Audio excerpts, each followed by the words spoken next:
Bonsoir et bienvenue pour ce vendredi soir. Toujours les études sur les livres, sur la lettre que Paul écrira à l'église d'Éphèse.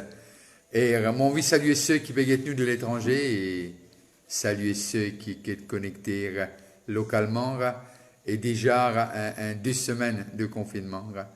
Et le temps passe extrêmement vite. Et monsieur est certain que Dieu peut causer en nous la continuité et comment les causes à ce bons enfants. Et nous arrivons aussi à comprendre comment Paul peut causer avec ce bons enfants d'Éphèse et quelque chose qui est applicable pour nous aujourd'hui, qui est pas applicable pour les gens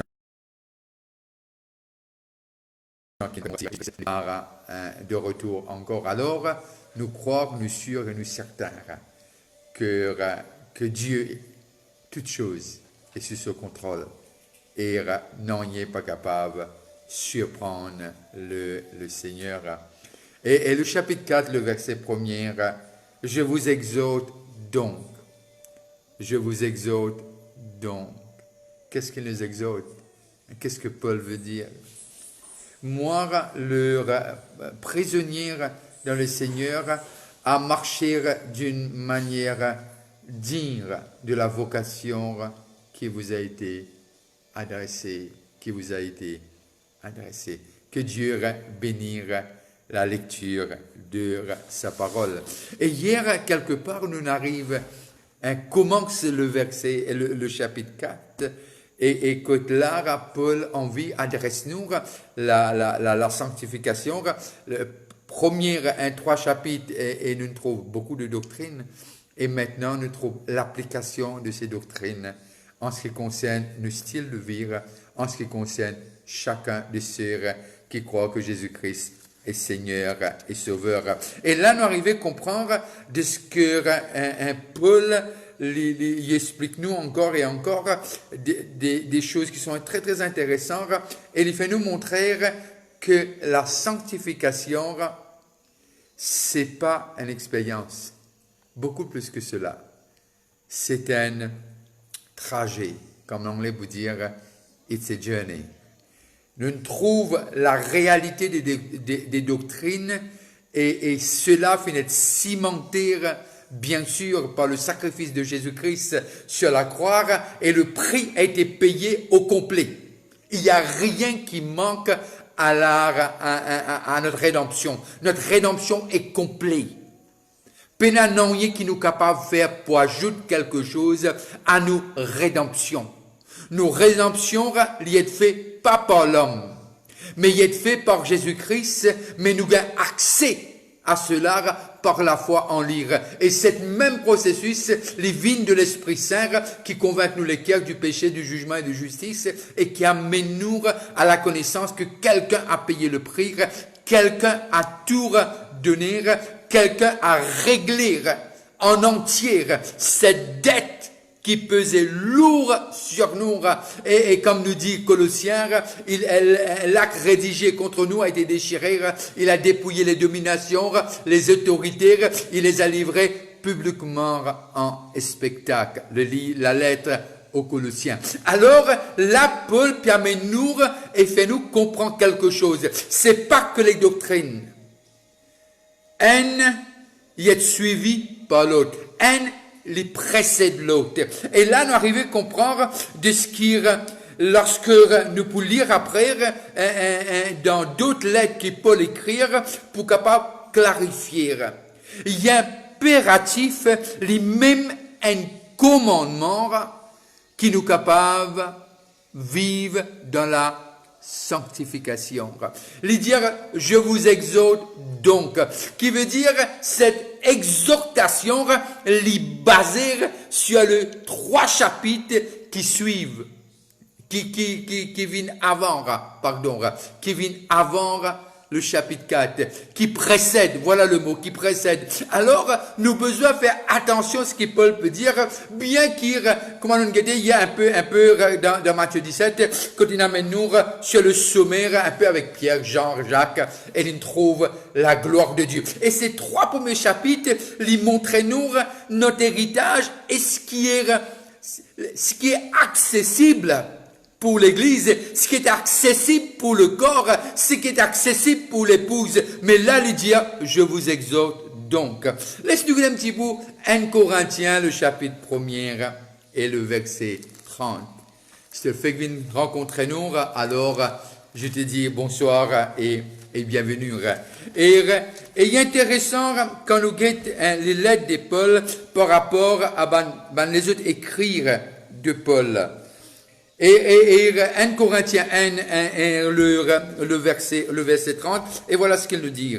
Or, c'est par lui que vous êtes en Jésus-Christ, lequel de par Dieu a été fait pour nous sagesse, justice et sanctification et rédemption. Très souvent de fois, nous cause ce verset-là, nous dire Jésus-Christ, c'est lui qui est notre sanctification. Nous devons comprendre les choses comme ils sont. Sanctification, me redire-li encore, c'est pas un don. Bien qu'il nous pour expériencer, par contre, la rédemption, un don. Nous être justifiés par la foi en Jésus-Christ. Mais par contre, la sanctification, ce qui veut dire, commencer le moment nous naît de nouveau. À la nouvelle naissance, la sanctification l'y commencer. Alors, c'est un processus qui dure toute une vie. Et me demande-moi un peu l'histoire de ce fils prodigue.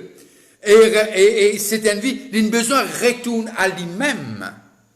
Et arriver à dire que ce que son père a pour lui est nettement meilleur que ce qu'il y a en dehors. Alors, lorsque nous lisons, nous arrivons à prendre le verset de Corinthiens, c'est pas qui Paul peut contredire lui-même. Je le relis encore. Par Dieu a été fait pour vous sagesse, justice et sanctification et rédemption. Et là, nous arrivons à comprendre de ce que le moment, comment me dire, nous rentre, le moment, nous accepter Jésus, le moment, nous passe du ténèbre à la lumière, le processus de sanctification, l'y commencer. Ce processus de sanctification, l'y commencer le moment qui nous naît de nouveau. Laisse-moi expliquer peut-être un peu ainsi. La semence, une semence. Vous connaissez une semence en lui-même, il y a la vie dans cette semence. Alors, nous arrivons à comprendre de ce qui, lorsque nous prenons cette semence, nous plantons lire, et très souvent, des fois, nous ne pouvons pas passer. Et nous croyons que Dieu est inactif, que Dieu n'est pas présent. Mais non, au contraire, la vie qui est dans ce semence-là est pour, avec bonnes conditions, avec la pluie et le soleil, et bien sûr, soir, et nous trouver quelque chose passer, et une transformation. Peut-être nous prend cet exemple du chenille, chrysalide et papillon, mais là, c'est visible. Mais ce qui est sous terre n'est pas visible. Mais la vie existe dans cette semence.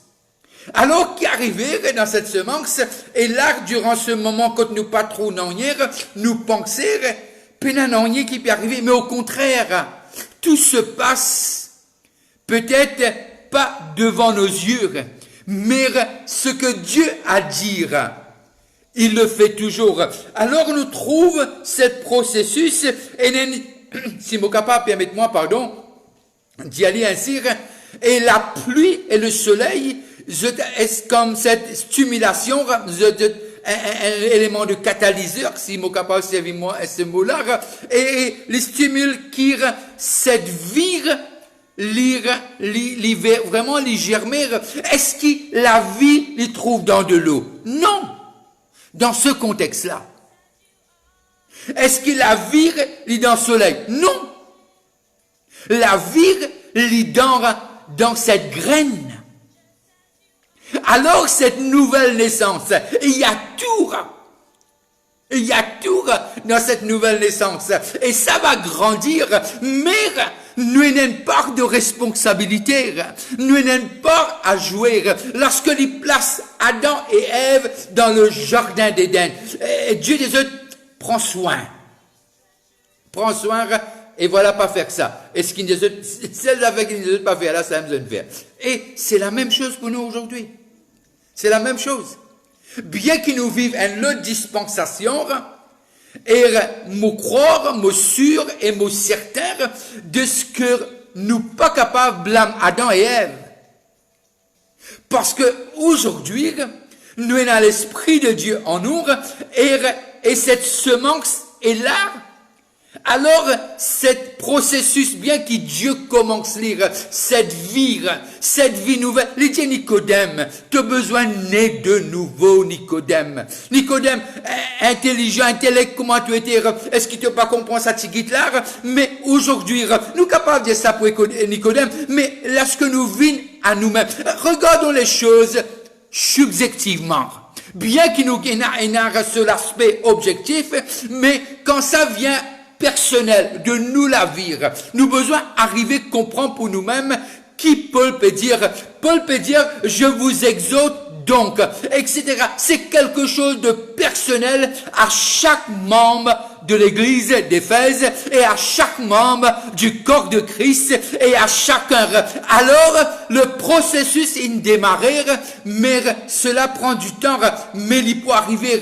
Et mon d'y aller encore, bien que dans ce contexte, la vie n'est pas dans la pluie, non plus dans le soleil, mais la vie l'y trouve dans cette semence que Dieu fin placer en nous.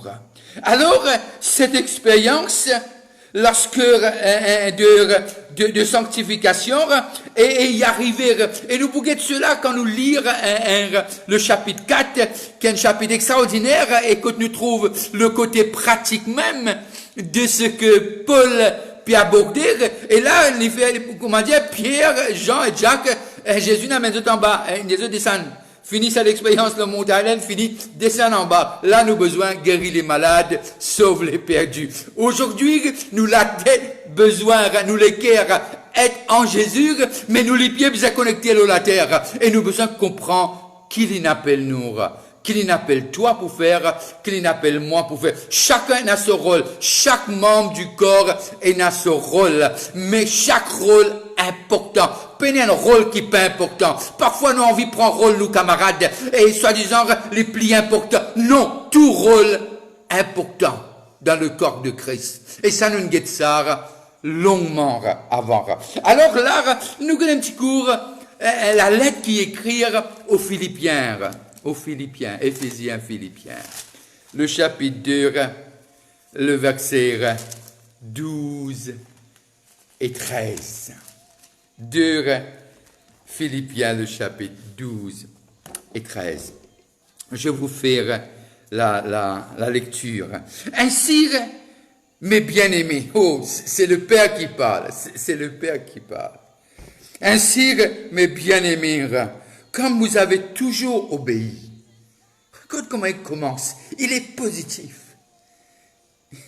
Il pas focalise sa bouteille qui est la moitié vide là, mais il focalise sa bouteille qui est la moitié pleine là. Oh, j'aime ça. Ainsi, mes bien-aimés, le Père qui parle à ses enfants, comme vous avez toujours obéi, travaillez à votre salut avec crainte et tremblement. Non seulement comme en ma présence, mais bien plus encore maintenant que je suis absent. Car c'est Dieu qui produit en vous le vouloir et le faire selon son bon plaisir. Oh, j'aime ça. Car c'est Dieu qui produit en vous le vouloir et le faire selon son bon plaisir. Dans cette semence, qu'il y a la vie, et il y a aussi le désir de plaire à celui qui nous a sauvés. De plaire à celui qui a pris notre place à la croix. Alors, le Nouveau Testament, lorsqu'il parle de la sanctification, et nous arrivons à comprendre de ce que l'imétrie claire et nette, de ce que il a ce pouvoir pour nous vivre une vie de sanctification qui demeure dans cette semence de nouvelle naissance. C'est ça qui produit le vouloir et le faire. C'est le Dieu qui habite en nous. Lisons l'évangile de Jean, le chapitre 17, pardon. Jean, le chapitre 17 et le verset 19. L'évangile de Jean. Et on va voir ce que Jésus dit. Et voilà ce qu'il nous dit dans sa parole.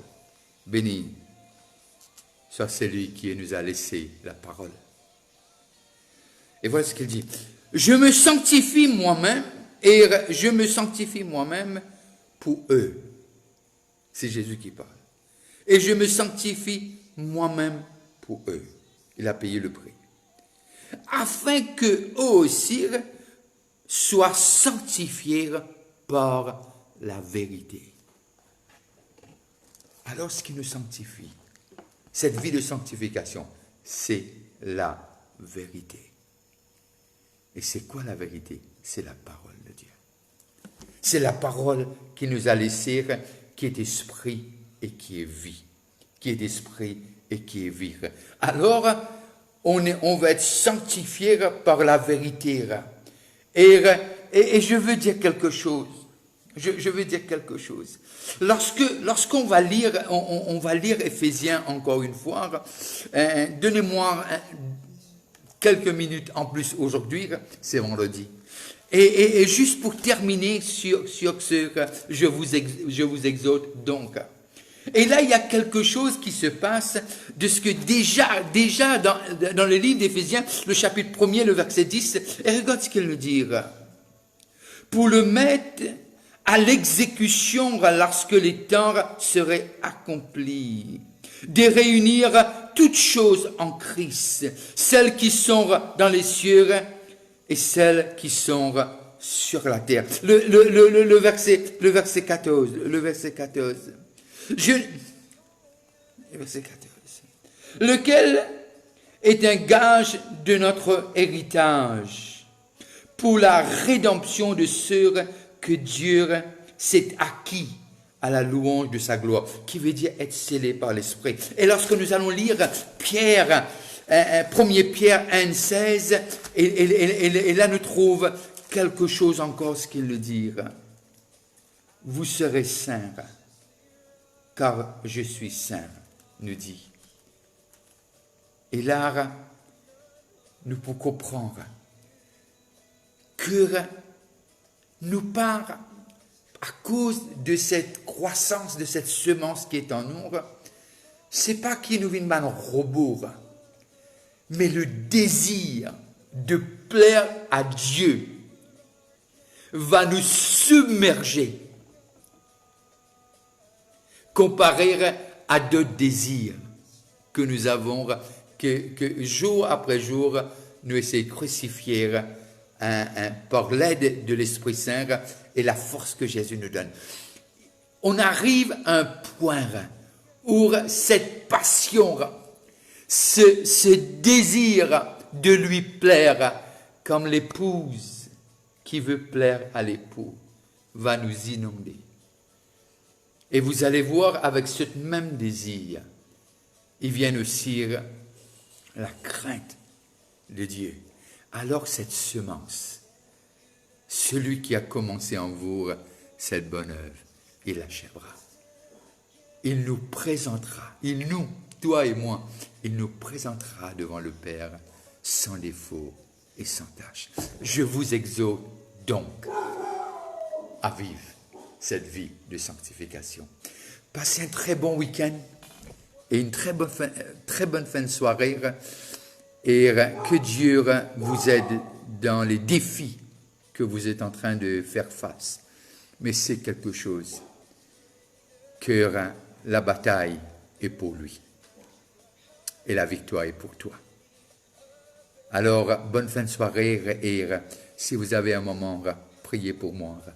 Et je veux aussi vous dire, on se voit dimanche à 10h et on va être connectés. Demain, il n'y a pas de session à 8h, mais dimanche matin, on se connecte à 10h. Alors, bonne fin de soirée encore une fois et si vous passez à table, bon appétit. Que Dieu vous bénisse, qu'il vous garde et que la lumière de sa face continue à briller aux yeux. Amen.